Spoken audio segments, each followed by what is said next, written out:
Thank you very much, Omar. It's my pleasure to be here. So I used to be sitting in a couple of tables and competing with many. Today, I'm the ambassador of all tables. First, I'd like to thank the U.S. Chamber of Commerce, American Chamber of Commerce, and the U.S. Business Council for organizing this event. And I think this event is a perfect platform for private-to-private and private-to-public discussion. And I think it's quite important to continue to have such an event in order to continue to enhance the relationship between Egypt and the U.S. Before I talk about Egypt, let me touch base on the Egypt relation with the U.S. First, I don't think Egypt can ignore the U.S.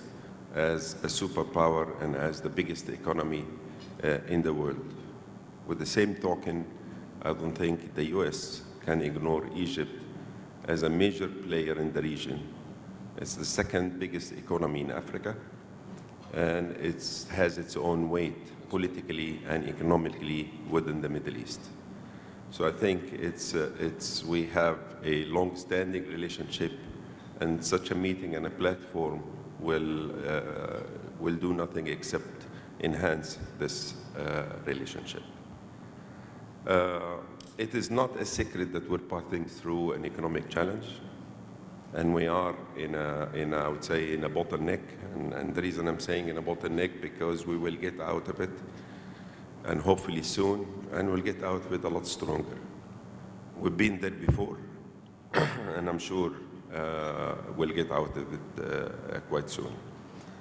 Egypt had passed through 2 revolutions in 5 years, major social turbulence that impacted our budget deficit, impacted our debt ratio, impacted our trade deficit significantly.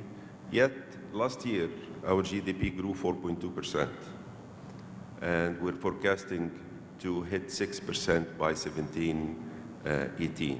And that's, in a way, it's quite an achievement.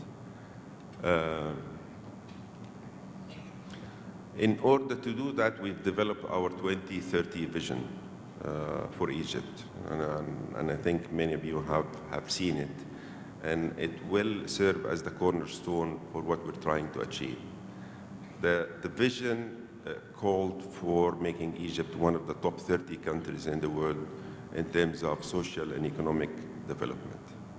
It has 3 major important pillars: social development, economic development, as well as environment development, with the objective and aim of improving the quality of the Egyptian people. Again, in order to serve this vision, and since President Sisi was on board, we've embarked in a major, significant mega project. Those projects are extremely important for investment and extremely important for reaching our vision. In the last couple of years, I mean, if you look to what has happened in terms of those projects, we've doubled Suez Canal, we're building a major logistics and industrial hub in the corridor of Suez Canal. We've increased our electricity by almost 50% in a span of a couple of years. We're targeting to reach by 2022 20% of our power generation coming from renewable energy. We're building 3 cities, including administration capital. We're building 3 ports and upgrading another 3. We have built 5,000 kilometers worth of road, going up to 7,000 kilometers. Those are major infrastructure improvement that we're almost catching up to what happened in the 5 years of the revolution. Those are extremely important for investment and extremely important to reach our vision. On the other hand, I mean, Greg talked about the ease of doing business, which we recognize that we have a lot to do. I mean, we're trying to clean one layer at a time. But the good news is the cabinet have improved have approved a major legislation that it will help to ease the business and will continue to do so. Let me give a few examples. Industrial licensing. Industrial licensing, the World Bank said that Egypt takes about 634 days to do license for industry. So if we want to grow an industry, we cannot live with that. The cabinet, I've already submitted to the cabinet, and the cabinet already approved the industrial licensing reform that it will take it from 634 days to less than 30. 80% of the industry will have the license through notification, and 20% will have a pre-approval. This is a breakthrough in that particular area. It will help existing industry as well as it will help also moving informal industries to formal industry.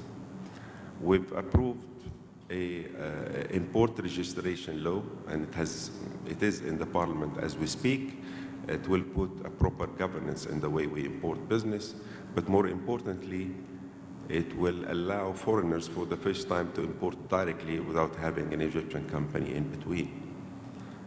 Cabinet also approved a one person or individual company formation, and the liability of that individual company will be only the capital injected in the company. Again, that law will have a significant impact on the growth of SMEs.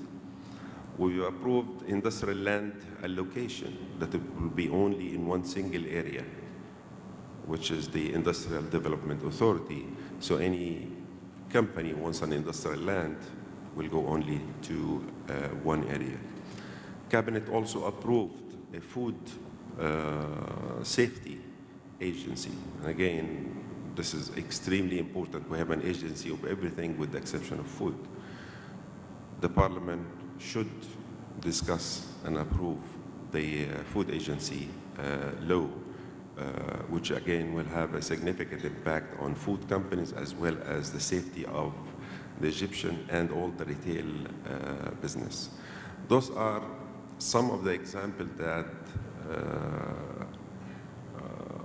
I would say red tape or some improvement, major improvement in the way we do business and to help investors to invest and expand. From a trade and industry perspective, I mean, our goal within the next till 2020 is to grow industry by 8%. Industry today is the biggest contributor to the GDP, is about 17.7%, and our goal is to reach 21% of the GDP. Industry, just for perspective, last month alone grew at 20%. We're also focusing on the export to reduce our deficit in terms of a trade balance by 15% through reduction of import or substitution of import as well as increasing our exports. Those are challenging goals, but we're all aligned as a government to reach some of those goals because it is very important to the economic reform we're embarking to do. The industry and trade strategy will be launched in a couple of weeks, which we have been already working on it since the beginning of the year. It will focus on few sectors. To give you a perspective about some of those sectors, engineering sector and technology. We're building over 10 technology parks across Egypt in the next couple of years. We're focusing on engineering industry, including automotive and feeding industry. This is again a major focus for us. Textile, we're planning to build about also 12 textile cities around the nation. We've already built 12 plants in Delta focusing on textile using the Egyptian cotton brand. So textile, again, is a major focus for us. Building material, the third sector, as well as chemical industry using the petrochemical expansion. Those are four major industries we're giving more focus. We're expanding also more on the cluster approach. Why cluster? Because it will help us not only to put the same industry in one area, but to help develop the supporting facilities, and to grow the business and to increase the value added to those. This year, we will be opening the first cluster, which is the leather cluster. This has been kind of like stagnant for the last 13 years. We're finishing it in 1 year. We started already building the furniture cluster in Dumyat. Hopefully the president will open it soon. We're also building a chemical cluster in Alexandria using the petrochemical facility which has been opened a month ago. So our plan within the next 3 years to open 22 clusters across the nation. SMEs is another major focus area. Everybody's working on SMEs. So what we're trying to do is to develop an organization to handle SMEs from a visibility study to funding to training and development, including HR. So we'll be like a complete platform to help and support SMEs. SMEs is today's almost 60% of our business, big part of it informal, and we're working with certain benefits and certain legislation to move it from formal to informal to formal. Export is another major focus area, and I would say export/trade balance. Our goal is to double our export within the next 5 years. If you look to what happened today, since January till now, we improved our trade deficit by $8 billion. $7 billion reduction in imports and a $1 billion increase in our exports during this tough time. Why export didn't grow as fast as the reduction in import? Because it's substituted already. It's substituting the reduction of import. Plus manufacturing, as you all know, takes time to ramp up its own capacity. We're focusing, we have a clear strategy in terms of the export, where to export, which sector, what's our competitive edge.